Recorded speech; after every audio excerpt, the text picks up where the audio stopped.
Hey friends, how's it going? Just hiding in the saw shop. I'm actually getting ready. I gotta fix the 6.5 turbo diesel. That saw or that truck saw. I got saws on the brains, friends. That truck is dead in the water. It's in the driveway right now. When I was going cutting with this and the 268, I was pulling out of the driveway and the truck shut off. No power. Now, funny thing is, friends, and I'll go in greater detail. I'll do a video of me fixing that truck. That truck wouldn't hold overdrive on the highway the other day, and I was doing like 60 mile an hour. That truck has 373s. It purrs at 60, 65 mile an hour. It wouldn't hold overdrive, and I had a tailwind, and I thought, is the transmission starting to let go? But no, I found the problem, so I'll have to fix it today in the driveway. I pushed it about 100 feet. Let me tell you, friends, that thing's heavy. I pushed it as far as I could, and then I hooked up a strap and pulled it with my other truck. So anyhow, it's been bothering me, friends. This 922 Super ported.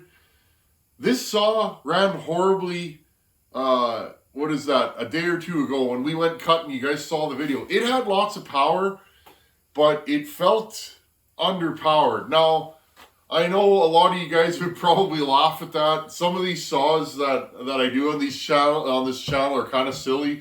This saw's pretty silly, friends, and it's grunty and pulls RPM. It was a little low on RPM the other day. It didn't want to idle properly. It was like little turn here, little turn there on the screwdriver. I thought I was having fueling issues. The saw kept bogging down, like the clutch or something was going on. It just didn't feel right. It felt like the chain was grabby. This chain has like 20 thou, 25 thou rakers. This chain's pretty destroyed now. We'll have to sharpen it before we go back out. It just didn't feel right, friends. Remember in the video when I shut it off? It was hard to explain, friends, but I could feel something. I was not happy with this saw. I could also hear a noise. I could hear this weird whirling noise, like maybe a bearing starting to let go, a rod issue. That's why, friends, when I took the saw, shut it down, put it on the tailgate, and I pulled the muffler off, and I was like, I don't know what's going on with this saw. Still had lots of compression, but the first thing, so let's go back. I like to show you guys this stuff because it can help you learn. I'm learning all the time. This saw usually starts and just idles, and it's got good throttle response the minute I fire it up. I usually pull this thing over 3-4 times and it just goes. Now, what I noticed when I was running this thing is it wanted high idle. These have the high idle right here. You push the button in and it locks the throttle. This saw generally doesn't start like that. It just starts, okay? So it's the first thing I noticed. When I first fired it up at the beginning of the day and let it sit and idle, it idled, but it was idling kind of slow. I turned the idle screw up and it was really slow to react, which is weird. Like it was really, really rich. Let it idle for a while, and then when I went to pick it up, when I touched the throttle, it puffed blue smoke. Really rich, and I thought, this is weird. And just kind of lazy getting on the pipe. So I figured temperature swings, maybe I'll get the carb dialed in. And I run the saw a bit, friends. In smaller wood, it was fast, but it wasn't as fast as I remembered it. When I went to fall that tree, friends, the undercut, it felt good right at the beginning. And then all of a sudden, it felt like it didn't have a lot of power. Now, when I was doing my undercut, I hit a bunch of nails and steel, and I thought, it's just the chain, okay? I'm letting you guys know my thought process on this. Now, when I did my conventional cut, you guys heard it in the last video. I went in and it went, like it had a grabby chain. This chain is anything but grabby, friends. I set the rakers to hardwood. These rakers are at about 20 thou, maybe 25 thou, okay? This is not a grabby chain. And even then, if it was slightly grabby, this saw's got enough grunt that it should pull it. So that's when I shut it down, friends. I found nothing wrong. The plug on this seems to be gray to light tan. That's not a terrible plug. I'd like it a little more brown. I may actually change the plug in this saw. But it just, something was going on here, friends. I had to laugh this morning. I want to show you guys what happened. This is a good learning experience. I had no idea, friends. Now, another thing I'm going to say, this is a still bar. When I went to put this bar on 2 days ago on the tailgate of the truck, I don't think I filmed that sequence. Everything was good till I tightened the bar down. Then when I went to go pull the chain, it felt like the sprocket was acting funny. And I thought, what? And then I remembered something, friends. I changed the clutch on this saw. I didn't change the sprocket though. So right away I was thinking, is this thing got a 404 sprocket on it? Not the problem. Put the bar on and it seemed to smoothen out. I was having a hard time getting proper tension on the chain, and then I got it and it was fine, okay?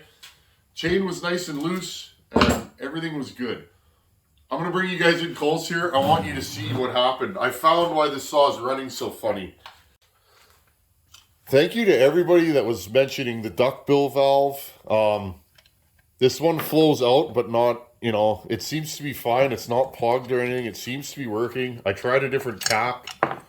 It's not that. So, kind of interesting, eh? Let's pull this nice dog off. Eh? Look at that. These are nice. Friends, I don't make these. My buddy Fab Willie makes these. We are still in prototyping stage. I will let you guys know. Okay, friends. So, this morning, here I am in the saw shop. I'm pondering this thing. I got to put another coat of paint on this pipe. It's, you guys can see, it's kind of chipped here and scratched, and it'll probably end up doing that. But when this thing shows up to Buckins, I want that wow factor. Got a lot of time in this saw. Okay, friends, so I want to show you guys what I've noticed in this saw. The couple things I was mentioning. I'm just going to undo this. Okay, first thing I went to is the fuel line. Now, I am going to repair this. I'm not happy with it. See that, friends? This fuel line is slightly kinked, okay? Bring you guys in close here. Slightly kinked, okay? Now, is it kinked enough to create an issue? I don't think so. So, the way I could fix this, friends, is either put a 90-degree fitting in there, which I might do, or these fuel lines run this way. I might actually just run it straight through here. I haven't decided yet. I may pull this carb, pull this fitting out, and see if I can fit a factory 90-degree Homelite on, okay?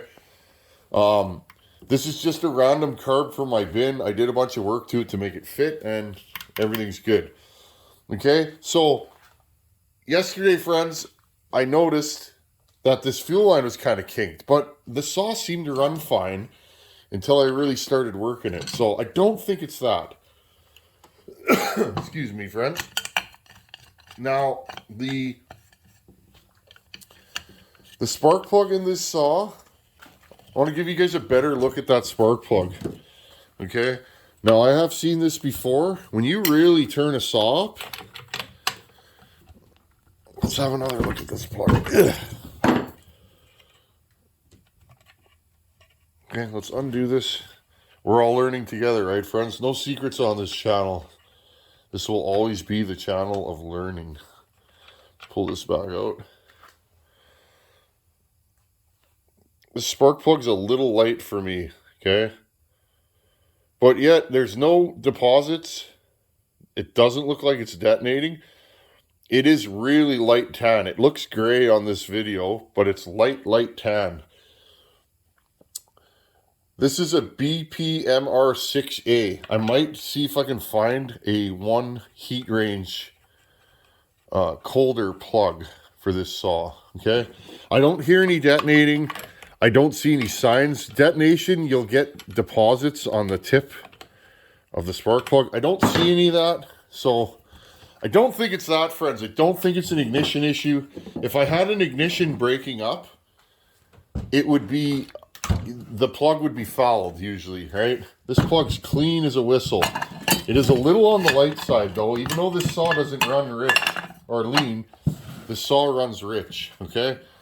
So Now, I already found the problem, friends. I'm just showing you guys what I'm going through on this saw. I turned this thing up as far as humanly possible. Okay, friends. I was going to take this chain off and repair it. These drivers are dinged, quite a few of them, because I did throw this chain yesterday. Okay, I went to pull this thing off. Here's the bar plate. This is a still bar. You guys are asking me, how do you do that? Here you go. See if we can get you guys in here. That's a spacer. Okay, a sheet metal spacer. And all I do, friends, is I'll grind this bar. I actually drilled extra holes into it. This is an extra hole for a Homelite. And then if needs be, if it oils through the adjustment hole, I'll just grind a slot into there. Okay, from the top with a grinding wheel, I'll grind down until there's a slot in there for oiling. This one actually oils through the factory still hole, so that's kind of cool. Okay, friends, so I was going to pull this chain off. You guys can see I threw this chain bad, and it happens. Okay, so these drivers are pretty smashed. I'll hit them with a flopper wheel and just, okay. This is a still bar mount and a still chain, and well, Oregon chain, but it's the factory still length, and it just fits. I think this saw could probably do with one more driver. Okay, friends, so I pulled the bar off, and I'm looking at this thing, and I'm like, what is this thing doing? Okay. And then I noticed something, friends. Can you guys see that? Right here. See all that bolt's shiny? Oops. Laugh with me, friends, or at me. Yeah. So, here's what happened, friends. The first video you saw of me running this saw, I blew the clutch off of this thing. One of the clutch shoes literally grenaded, broke off, caught this, and the chain continued to spin. Now, at first, I thought perhaps we have a horsepower issue or something going on with this saw. But that's not actually... What I think happened to the clutch, friends, when I first fired this saw up, got it all together, I reefed this down. Well, typical of a non-chain brake saw, when I was first idling this thing, I whacked the throttle once and the clutch came flying off. The clutch went rolling across my lawn because I was outside, and it landed on a concrete block. And I think probably what happened is the clutch broke. Anyhow, long story short, I put a new clutch in, okay? This is a nice clutch, but what actually happened is, normally you have two screws through here, and somebody broke one of the screws off. So what they did is, they drilled and tapped the two holes where you pull the clutch off, and they put these bolts in, okay? Now, this came off of a saw that I have run. It's a really ratty saw, but I needed a clutch. And sometimes, friends, I try not to, but sometimes I will rob parts off my own, off a donor saw to fix somebody else's saw. It's not the best idea, but I do tend to do it at times. So, these never rubbed on the other side cover. Now, that saw has a different side cover than this, okay? But as you guys can see, this thing was throwing pieces of metal all day. No harm to anything. You couldn't even, it doesn't even look like it got hot, but it actually rubbed a giant groove into here. So essentially, friends, this saw was pulling the snot out of that 32 full house. Just going to bring you guys back up here. This saw was pulling the snot out of that 32 full house and wearing a groove into the side cover. So... that's the problem, friends. I know why this saw was running funny, and it's 126% that. It happens, friends. Little things like that. I changed quite a few parts on this saw. I had a donor saw with a nicer handle and just the recoil. And I don't mind. I don't hoard parts. If a saw comes through here for a buddy or something, because really I only work on a few guys' saws still at this point. And I mean, if a buddy needs a part and I have it, I'm just going to swap them for his worn part or whatever. I like having these things leave looking absolutely like $1,000,000 and just being a great example of a saw of that model. So I swapped a few parts on this, and I ended up swapping the clutch. And let me tell you, friends, I'm shocked that this thing cut as well as it did, because again, that's a serious groove in there. And this saw was telling me before I even went out, hey, there's something going on, because when I put the bar on at the beginning, see, that's the thing. When you spin the clutch around, it doesn't really bind. But I was having issues with the chain, and things were just feeling weird. And I think what was going on, friends, is just everything was rubbing, and the side cover, when I tightened it down, was actually binding, and it doesn't sit properly. Okay, I just noticed that now. So I'm gonna have to reinvestigate this, friends. These have lock nuts on them. I might just take these 2 bolts out and take the lock nuts out, and I'll probably file these down just a hair, and then I'll Loctite them. That should give us the necessary clearance to get this back up and running.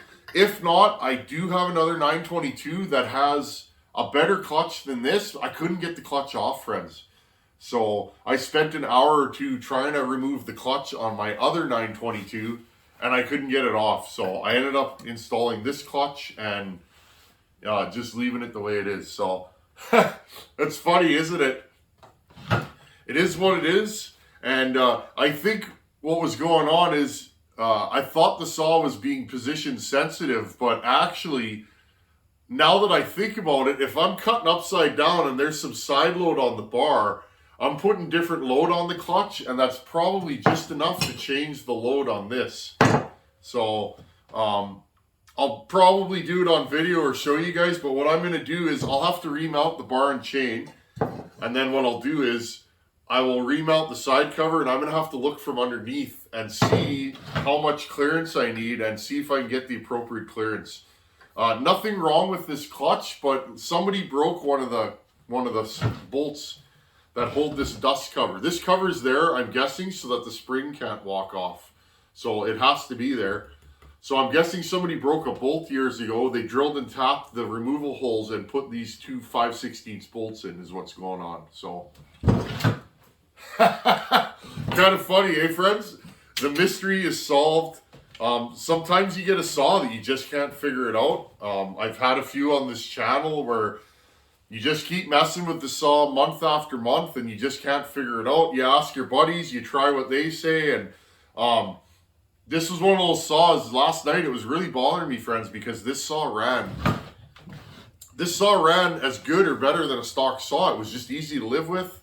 And I thought, great, when I do a hotter saw build on a vintage saw, if I can make it run nice, that's a plus. And I want this saw to run nice because, you know what, friends, as a fan of chainsaws and, you know, a fan of YouTube, it's a lot of fun when bucking falls with one of my saws. It's nice to see my saws doing work.